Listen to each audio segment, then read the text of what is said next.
আসসালামু আলাইকুম। এক ভাই প্রশ্ন করেছে, ভাই 110 সিসির উপরে মোটরসাইকেল চালালেই সরকারকে দিতে হবে বছরে 2,000 থেকে 10,000 টাকা পর্যন্ত ট্যাক্স। আমরা তো সরকারকে অলরেডি ট্যাক্স টোকেনের নামে প্রতি 2 বছর পর পর ট্যাক্স দিচ্ছি, তাহলে নতুন করে এই ট্যাক্স কেন দিতে হবে?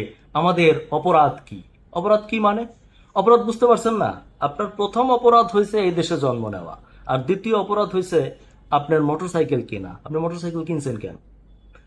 আপনি একবার চিন্তা করে দেখেন যে এই দেশে মোটরসাইকেল কারা চালায়? যারা নিম্নবিত্ত, নিম্ন মধ্যবিত্ত, তারা। কারণ মোটরসাইকেল দিয়ে কি হয়? মোটরসাইকেল দিয়ে অফিসে যায়, কোর্ট কাছারিতে যায়, সাংবাদিকরা দ্রুত দৌড়দৌড়ি করে, সাধারণ মানুষ একটু স্বস্তির জন্য দ্রুত জ্যাম এড়িয়ে চলার জন্য মোটরসাইকেল ব্যবহার করে।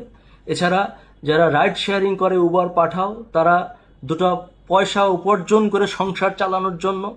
কিছু ডেলিভারি বয় আছে যারা কষ্ট করে অন্যের খাবার নিয়ে যায় নিজের মোটরসাইকেল দিয়ে, তারা। এছাড়া বিভিন্ন প্রোডাক্ট যারা ডেলিভারি করে, তারা। এখন এরা কারা? এরা কেউ কি উচ্চবিত্ত? এরা কেউ কি গাড়ি চালায়? এরা তো নিম্নবিত্ত। তো নিম্নবিত্তরা ট্যাক্স দিবে না? নিম্নবিত্তদেরকে আরো কিভাবে ভিন্ন ভিন্ন উপায়ে ট্যাক্সের আওতায় আনা যায় সেরকম চিন্তা সবসময় করা হয়। এবং প্রত্যেকটা সরকারেই এরকম কিছু লোক থাকে যাদের কাজ হচ্ছে নতুন নতুন আইডিয়া খুঁজে বের করা, কিভাবে